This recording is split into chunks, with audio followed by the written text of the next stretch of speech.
Kita akan membahas mengenai Trans TV, Trans 7 yang belakangan dibicarakan tadi, komunitas untuk satelit maupun komunitas untuk ini, untuk DVB-T atau untuk TV digital ya. Cuman untuk kayak ini saya fokusnya ke digital aja ya, untuk DVB-T itu. Ini saya ada di MUX Jogja itu ya. Nih. Nah, beberapa hari yang lalu mungkin di komunitas satelit sudah santer untuk membicarakan tentang Trans TV, Trans 7 yang katanya ini ada perubahan untuk kualitasnya, itu ada kelihatannya ada perbaikan atau ada mungkin ada pemaksimalan untuk ini transmodernya atau mungkin untuk kualitas kontennya gitu ya. Oke. Nah, di sini kalau dilihat dari DVB-T ini ngeblank itu ngeblank, jadi berwarna hitam. Terus juga untuk Trans TV-nya sendiri juga berwarna hitam ya. Beda dengan beberapa TV yang lain, misalnya tuh ada TV ini untuk MUX-nya TVRI ya masih jalan ya. Cuman untuk yang Trans TV, Trans 7 ini hitam nih. Oke. Sebenarnya kemarin juga udah saya bahas di grup bahwa untuk ini ada perubahan ya. Kita lihat ini dulu, kita lihat di komputer dulu ya. Kita lihat di komputer dulu.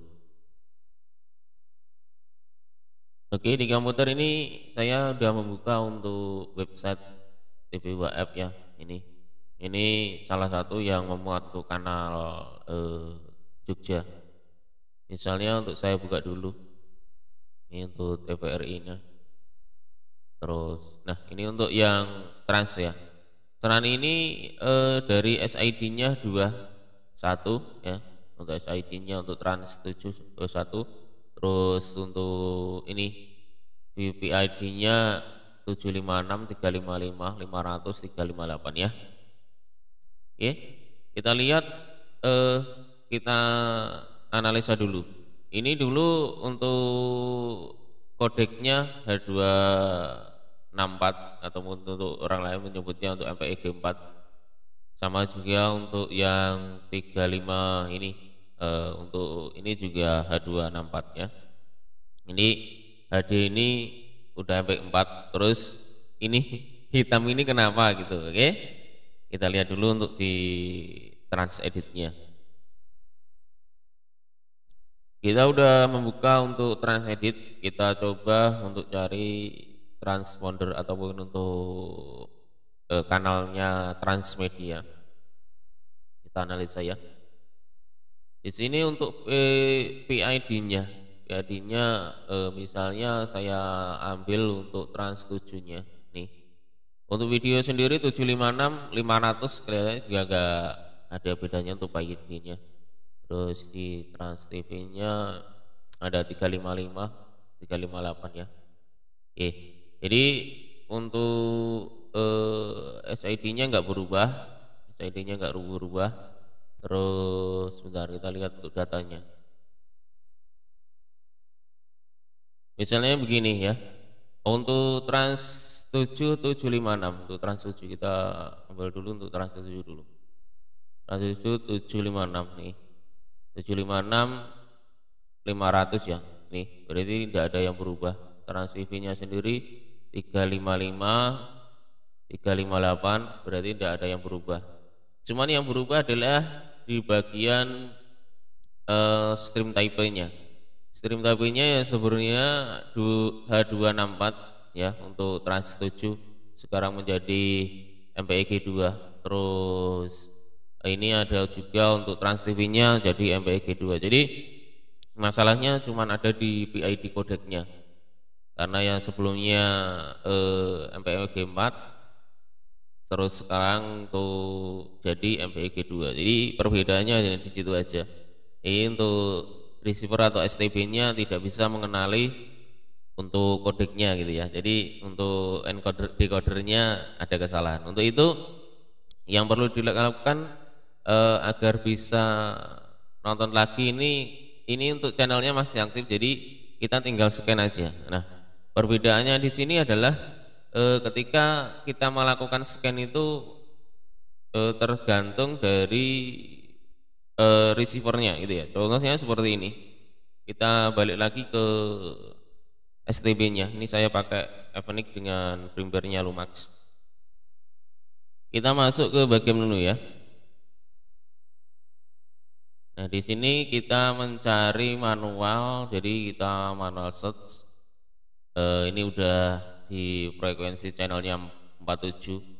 Nah, terus juga untuk bandwidthnya 8 ini udah bener pokoknya ya. Kita coba untuk update-nya nih, ada ketemu untuk 4 channelnya.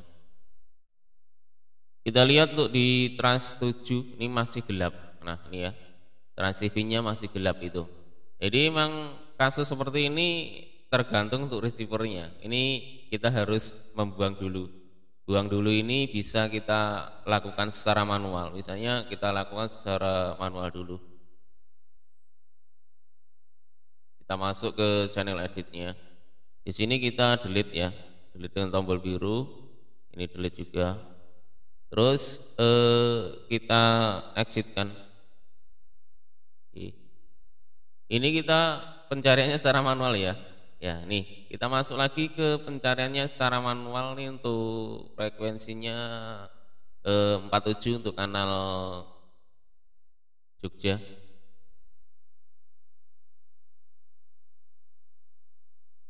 Oke. Ya, ini udah keluar untuk sinyalnya. Kita coba untuk scan manual lagi. Nah, kita dapat untuk 4 channel lagi. Ya, udah keluar kan. Begitu untuk caranya itu ya. Jadi masalahnya ini sebenarnya cuman pada cuman pada kodeknya aja. Jadi untuk receiver kadang tidak bisa mengenali untuk kodeknya. Sudah tidak ini ya, tidak mengenali untuk streamnya dari streamnya, jadi tidak ada auto update untuk PID-nya yang kodeknya apa gitu ya.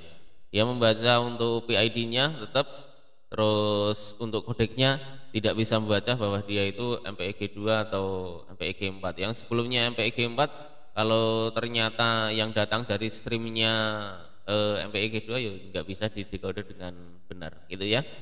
Jadi prinsipnya adalah kalau ada kesalahan kodek ini, beberapa receiver memang harus untuk hapus channelnya terus di scan ulang. Mungkin untuk receiver lain ataupun untuk STB ataupun untuk TV tidak memerlukan itu, tinggal scan ulang ya silahkan aja gitu ya. Jadi penanganannya cuma begitu aja. Terserah untuk teknologinya atau fiturnya masing-masing. Untuk STB bisa beda ya, walaupun untuk firmware-nya ataupun untuk receiver-nya sama, kalaupun firmware-nya beda juga mungkin ada beda penanganan juga itu ya. Oke, intinya kalau yang kesalahannya cuma di bagian PID misalnya untuk video maupun audionya itu biasanya update langsung. Cuman kalau ini kan masalahnya ada di kodeknya, jadi biasanya harus dihapus dan kemudian di scan ulang. Ini kalau yang Avenic ini bisa secara manual, bisa secara otomatis, ya serah-serah aja yang mana yang dipilih yang memang enak gitu. Untuk saya tadi mencontohkan untuk yang manual. Terus untuk masalah lain mungkin nggak ada gitu ya. Cuman itu aja. Jadi kita udah ketemu untuk solusinya bagaimana untuk bisa menampilkan lagi setelah gelap. Oke. Kalau ada pertanyaan mengenai kali ini ya silakan aja itu. Pokoknya ada perubahan, nanti kita tunggu lagi perubahan kembali untuk kodeknya ini, karena memang kayaknya masalahnya ada di bagian feed untuk Telkom 4. Kemarin itu sempat untuk di bagian yang HD itu ada perubahan beberapa kali kualitasnya. Jadi kemungkinan agar stabil untuk di WF pindah ke SD dulu atau MPEG yang MPEG 2 dulu ya, karena lebih stabil yang memang untuk feed yang analog gitu. Jadi tinggal tunggu aja, kalaupun untuk yang di Telkom 4 sudah stabil, kemungkinan juga nanti berubah menjadi Full HD kembali. Oke, itu aja dari saya, cukup sekian aja. Kalau ada pertanyaan silakan diskusikan di bagian komentar.